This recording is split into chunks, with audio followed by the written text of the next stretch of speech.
ಕೊನೆಗೂ ಭಕ್ತರ ಹಾಗೆ ಆ ಭಾಗದ ಜನರ ಕನಸು ಈಡೇರಲಿದೆ. ಸಿಗಂದೂರು ಬ್ರಿಡ್ಜ್ ಉದ್ಘಾಟನೆಗೆ ಮುಹೂರ್ತ ಫಿಕ್ಸ್ ಆಗಿದೆ. ಜುಲೈ 14ರಂದು ಲೋಕಾರ್ಪಣೆ ಆಗಲಿದೆ ಸೇತುವೆ. ಕೊನೆಗೂ ಈಡೇರಲಿದೆ ಭಕ್ತರು ಹಾಗೆ ಆ ಭಾಗದ ಜನರ ಕನಸು. ಶಿವಮೊಗ್ಗ ಜಿಲ್ಲೆಯ ಸಾಗರ ಹಾಗೆ ಸಿಗಂದೂರು ಕಳಸಾವಳ್ಳಿ ಬ್ರಿಡ್ಜ್ ಇದು. ಬ್ರಿಡ್ಜ್ ಉದ್ಘಾಟಿಸಲಿದ್ದಾರೆ ಭೂ ಸಾರಿಗೆ ಸಚಿವ ಗಡ್ಕರಿ. ಬ್ರಿಡ್ಜ್ಗೆ ಸಿಗಂದೂರು ಚೌಡೇಶ್ವರಿ ದೇವಿ ಹೆಸರು ಮರುನಾಮಕರಣ ಆಗುತ್ತೆ. ಮುಂದಿನ ವಾರ ಚೌಡೇಶ್ವರಿ ಸೇತುವೆ ಸಂಚಾರಕ್ಕೆ ಮುಕ್ತವಾಗುತ್ತೆ. ದೇಶದ 2ನೇ ಅತಿ ದೊಡ್ಡ ಸೇತುವೆ ಅನ್ನುವಂತಹ ಹೆಗ್ಗಳಿಕೆ ಕೂಡ ಈ ಸೇತುವೆಗಿದೆ. ಸಿಗಂದೂರು ಬ್ರಿಡ್ಜ್ ಇದೆ, ಇದಕ್ಕೆ ಉದ್ಘಾಟನೆಗೆ ಮುಹೂರ್ತ ಫಿಕ್ಸ್ ಆಗಿರೋದು.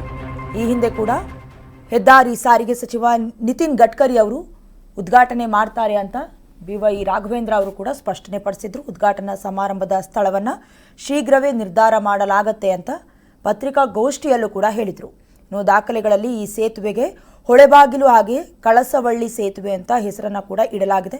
ಸಿಗಂದೂರಿನಲ್ಲಿ ವಿವಿಧ ಸ್ಥಳಗಳಿಂದ ಭಕ್ತರನ್ನ ಆಕರ್ಷಿಸುವ ದೇವತೆ ಸಿಗಂದೂರು ಚೌಡೇಶ್ವರಿ ಅವರ ಹೆಸರನ್ನು ಸೇತುವೆಗೆ ಇಡಬೇಕು ಅಂತ ಕೆಲವೊಂದಷ್ಟು ಒತ್ತಾಯ ಇತ್ತು. ಹಾಗಾಗಿ ಅದೇ ಹೆಸರನ್ನು ಇಡೋದಕ್ಕೆ ಈಗಾಗಲೇ ಸಿದ್ಧತೆ ಕೂಡ ನಡೀತಾ ಇದೆ. ಸೇತುವೆಗೆ ದೇವರ ಹೆಸರಿಡುವ ಕುರಿತು ಕೇಂದ್ರಕ್ಕೆ ಪ್ರಸ್ತಾವನೆಯನ್ನು ಕೂಡ ಕಳುಹಿಸುವಂತೆ ರಾಘವೇಂದ್ರ ಅವರು ರಾಜ್ಯ ಸರ್ಕಾರಕ್ಕೆ ಮನವಿಯನ್ನು ಕೂಡ ಮಾಡಿಕೊಂಡಿದ್ದಾರೆ. ಸಾಗರ ತಾಲೂಕಿನ ಬರಂಗಿ ಹಾಗೆ ಕರೂರು ಹೋಬಳಿಯಲ್ಲಿರುವ ದ್ವೀಪದ ಜನರಿಗೆ ಅನುಕೂಲಕರವಾಗಲಿ ಅಂತ 450 ಕೋಟಿ ರೂಪಾಯಿ ವೆಚ್ಚದಲ್ಲಿ ಈ ಸೇತುವೆಯನ್ನು ನಿರ್ಮಾಣ ಮಾಡಿರುವುದು.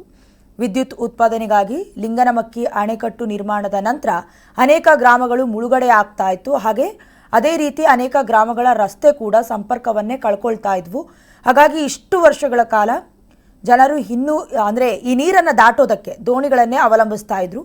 ಈ ಸೇತುವೆಯು ಅವರ ಸಾರಿಗೆ ಸಮಸ್ಯೆಯನ್ನು ಕೂಡ ಕೊನೆಗೊಳಿಸುವ ಒಂದು ಪ್ರಯತ್ನಕ್ಕೆ ಈಗಾಗಲೇ ಶಿವಮೊಗ್ಗದಲ್ಲಿ ಸಿಗಂದೂರು ಸೇತುವೆಯನ್ನು ಜುಲೈ 14ನೇ ತಾರೀಕು ನಿತಿನ್ ಗಡ್ಕರಿ ಅವರು ಉದ್ಘಾಟಿಸ್ತಾರೆ ಅಂತ ಕೂಡ ಹೇಳಲಾಗ್ತಾ ಇದೆ. ಶಿವಮೊಗ್ಗ ಸಂಸದ BY ರಾಘವೇಂದ್ರ ಅವರು ಇವತ್ತು ಸಾಗರ ತಾಲೂಕಿನ ಶರಾವತಿ ಹಿನ್ನೀರಿನ ಮೇಲೆ ನಿರ್ಮಿಸಲಾದ ಕೇಬಲ್ ಸ್ಟೆಡ್ ಈ ಸೇತುವೆಯನ್ನು ಉದ್ಘಾಟಿಸ್ತಾರೆ ನಿತಿನ್ ಗಡ್ಕರಿ ಅನ್ನುವಂಥ ಮಾಹಿತಿಯನ್ನು ಹಂಚಿಕೊಂಡಿದ್ದಾರೆ.